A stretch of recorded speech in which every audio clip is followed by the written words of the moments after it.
Oke, assalamualaikum warahmatullahi wabarakatuh. Salam pencak silat, salam satria tanan, salam santun bagi seluruh silat Indonesia.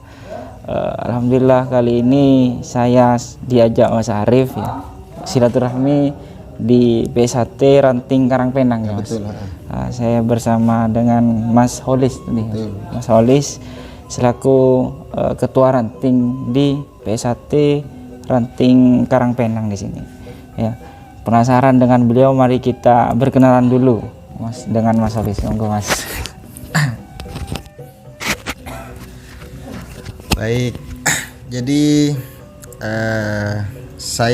nama saya perkenalan dulu ya. Jadi nama saya Abidi Holis, jadi dipanggil biasanya Holis saja atau Mas Holis kalau sama di dalam keluarga besar PSHT dipanggil Mas Holis. Jadi kemudian kalau di kepengurusan PSHT Ranting Karangpenang sebagai ketua ranting. Empat tanggal lahir, Mas? Tanggal lahir 6 Februari 1986. Jadi kalau sekarang itu umur 34, ke 35 lah, 35 jalan. Kalau pendidikan saya mulai dari SD sampai dengan SMA di pondok. Di pondok titik awal berdirinya PSHT Karangpenang sampai SMA. S1 di Universitas Madura, S2 di Universitas 17 Agustus Surabaya. Unira Pamekasan ya, Mas? Di Unira Pamekasan. Iya, Mas. Saya di sini silaturahmi, Mas. Alhamdulillah saya juga istilahnya diajak sama Mas Arif dan terbuka di sini, Mas. Alhamdulillah sambutannya luar biasa, Mas. Iya. Jarang-jarang kan, Mas. Saya dari perguruan lain silaturahmi ke tempat lain itu, menyambung silaturahmi. Ya, jadi memang di dalam ajaran PSHT sendiri kita itu welcome terhadap teman-teman perguruan lain. Selama kita masih silaturahmi cara baik-baik, kita tetap sama-sama menerima dengan baik karena memang itu merupakan ajaran kami di dalam tradisi PSHT. Seperti itu. Ya, Mas, saya pengen tanya-tanya juga, Mas, dengan panjenengan. Awal mulanya ikut pencak silat itu seperti apa, Mas, ceritanya, Mas? Jadi cerita saya itu bisa dikatakan sangat sangat bersejarah kan menurut saya kalau berbicara PSHT. Jadi ketika saya mendirikan PSHT di Karangpenang, pada saat itu saya belum jadi warga. Sebelum jadi warga saya mendirikan PSHT. Jadi kenapa saya harus memilih PSHT? Karena pada saat sebelum saya terjun di PSHT, saya tuh paling senang kalau ikut aliran-aliran semacam tenaga dalam gitu loh. Jadi aliran kayak gitulah. Tapi tidak mau menyebutkan karena ini merupakan kode etika, saya tidak menyebutkan perguruan mana, tapi salah satunya adalah tenaga dalam. Jadi memang itulah yang saya ikuti. Nah, dalam perjalanan saya itu kemudian mendapatkan suatu masalah. Jadi masalah, dan apa yang kemudian saya punya ternyata tidak bisa digunakan. Nah, pada saat itulah saya kemudian merasa bahwa ini persoalan yang harus dicari solusinya. Kebetulan pada saat saya di kampus ketemu sama teman di Unira itu, ketemu sama teman yang merupakan pelatih sekaligus atlet PSHT, atlet pencak silat dari PSHT. Jadi pada saat saya sudah mau lulus di kampus, kebetulan saya waktu itu sudah lulus di kampus ya. Jadi sudah lulus di kampus, kebetulan saya dipercaya oleh sekolah untuk kemudian oleh pondok pesantren untuk menjadi kepala sekolah di pondok pesantren pada saat itu tahun 2010 ya. Di mana itu, Mas? Di pondok pesantren Mansul Ulum Nagasari Congkop di daerah Karangpenang di Desa Telambah. Dan di situ kemudian pada saat mendirikan itulah saya belum jadi warga. Pada saat itu saya belum jadi warga. Jadi sebelum jadi setelah mendirikan di sini Mas? Sampean belum warga gitu. Belum jadi warga. Jadi warga saya itu ikut latihan semi privat. Jadi ikut latihan semi privat di cabang. Jadi di cabang Sampang. Dan pada akhirnya saya disahkan karena memang awalnya memang diajak untuk kemudian latihan lah, mau ngambil inti-intinya kata ketua cabang waktu itu. Tetapi saya sendiri kan udah enak, kemudian kalau di dalam PS1 itu kan ada banyak hal yang perlu dipelajari, senam jurus, kemudian ke SH-an, jadi saya harus tuntas. Jadi prinsip saya harus tuntas, artinya meskipun pada saat itu saya memang ketika ada atlet dari Karangpenang dikirim sampai ke Jawa, Bali, itu saya ikut mendampingi sebelum jadi warga. Sebelum jadi warga itu. Sebelum jadi warga saya memang mendampingi. Termasuk Mas Arif. Jadi memang saya ikut terus, aktif terus mendampingi. Sehingga pada saat ada yang lucu ketika memang saya ketemu di Sampang ada pertandingan, warga-warga Sampang mengira saya itu warga. Warga Sampang mengira saya sudah warga. Yang lucu itu ketika pada saat tes warga ketemu sama salah satu warga Sampang yang juga kebetulan sering juga mengikuti kegiatan pertandingan. Seolah-olah percaya dan tidak percaya. Seolah-olah tidak terpercaya dan tidak percaya. Tapi itulah yang saya lakukan di PSHT Karangpenang di cabang Sampang Pusat Madiun. Sehingga dalam perjalanan kami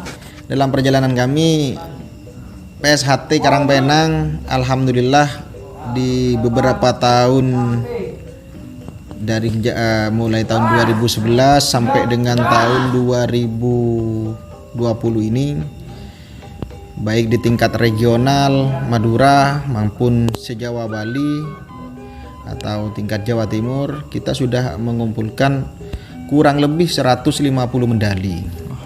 Dari Karangpenang sendiri kurang lebih sekitar 150 medali sampai dengan sekarang. 9 tahun sudah berarti. 9 tahun. Ya, mungkin dari perjalanan sampean ketika mengikuti PSHT itu Mas, ada kendala-kendala apa saja kira-kira Mas? Jadi kendala itu karena saya punya kesibukan ya, terus terang. Jadi harus membagi waktu, benar-benar membagi waktu. Jadi membagi waktu harus memilih memang. Kalau memang tidak hadir harus ngejar materi. Ngejar materi. Perjuangan itu buat saya itu adalah sebuah sejarah yang buat saya dicatat untuk kemudian menjadi kenang-kenangan nanti yang akan saya ceritakan kepada siswa-siswa PSHT. Luar biasa. Jadi sebelum menjadi warga sudah jadi ketua ranting duluan ya Mas? Enggak, bukan. Jadi ketua ranting sebelum itu siswa saya. Siswa saya di murid-murid saya, maksudnya murid saya.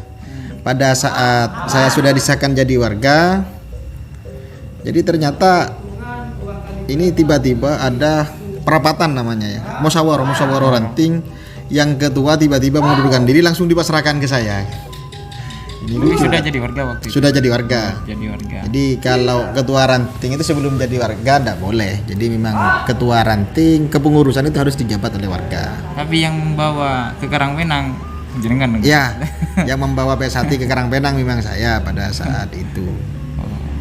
Sehingga memang banyak cerita yang perlu dijelaskan ke masyarakat bahwa PSHT lo seperti ini. Banyak hambatan-hambatan yang kami temukan di lapangan terkait dengan pencak silat ini. Dianggap beginilah, dianggap begitulah, banyak. Kita perlu sosialisasi sebenarnya kepada masyarakat untuk meyakinkan bahwa PSHT itu adalah ajaran yang mengajarkan tentang manusia yang berbudi luhur, tahu benar dan salah. Itu adalah ajaran yang seutuhnya di dalam ajaran PSHT. Nah, orang awam itu kan belum tahu ya Mas, cuman katanya gitu. Iya. Tidak terjun langsung gitu mengikuti. Jadi pesan saya di dalam kepada teman-teman pesilat, baik di luar PSHT, di dalam PSHT maupun di luar PSHT, tujuan kita mengikuti kegiatan pencak silat, bela diri pencak silat ini bukan untuk gagah-gagahan atau bukan untuk mencari ketenaran, tetapi untuk kepentingan kita sendiri menjaga diri yang pertama. Yang kedua, di dalam PSHT itu mengajarkan tentang persaudaraan. Persaudaraan itu di atas segala-galanya. Maka dari itu, harapan saya selaku ketua ranting ini menjelang 1 abad ya, menjelang 1 abad PSHT ini hampir 1 abad, hampir 100 tahun karena PSHT ini sudah didirikan tahun 1922 sebelum Indonesia merdeka. Jadi hampir 1 abad ini sekarang. Ini mari ciptakan kondisi yang lingkungan yang aman, tentram, kemudian jangan membawa embel-embel PSHT di dalam kelompok-kelompok yang sekiranya akan menghancurkan nama besar dan nama baik PSHT. Itu yang paling penting. Karena sejauh ini banyak kemudian yang menjustis bahwa PSHT itu adalah organisasi brutal gitu. Ya sebenarnya itu hanya oknumnya. Di dalam PSHT tidak pernah ada ajaran-ajaran yang seperti itu. Ya karena memang apa? PSHT itu masanya luar biasa sehingga covering terhadap masa-masa yang ada di bawah itu bisa jadi itu kan terbatas kan seperti itu. Malah untuk mengawasi. Iya, untuk mengawasi. Jutaan ya. Jutaan warga. Banyaknya ya, gitu. saking banyaknya warga di bawah kan seperti itu. Oke, teman-teman, itu tadi sharing bersama saya dengan Ketua Ranting di Karangpenang. Terima kasih waktunya, Mas. Ya. Oh iya, Mas, ternyata Mas apa tadi namanya? Widya Holis. Mas Holis ini juga punya akun YouTube ya. Jangan lupa di-subscribe. Apa, Mas? Sang Petualang 22. Sang Petualang 22. Tentang apa channelnya? Ya, pokoknya tentang petualangan. Meskipun backgroundnya PSHT pencaksilat, saya orang pencaksilat, tetapi saya kok di luar itu backgroundnya channelnya saya kok petualangan karena di sini juga sudah ada Mas Harif Sakira 22, kemudian ada Mas Mulyadi Putra 22. Jadi biar tidak kontennya semuanya pencaksilat, paling tidak saya itu karena saya senang berpetualang, Mas. Jadi senang berpetualang. Jadi paling tidak kegiatan-kegiatan saya saat berpetualang itu diabadikan di channel YouTube saya di Sang Petualang 22. Tapi tetap pada sakralnya 22 kan ya, Mas? Iya, siap. Identitas itu. Identitas 22 itu sudah identitas. Pastilah. Oke, teman-teman ya. Sampai sekian dulu sharing kita bersama dengan Ranting Karangpenang di sini. Lain waktu kita bisa sharing kembali dengan perguruan-perguruan yang lain di tempat-tempat yang lain. Jangan lupa like, komen dan subscribe channel Tretan 91. Salam pencak silat, salam satu retanan, salam perdamaian bagi seluruh silat Indonesia.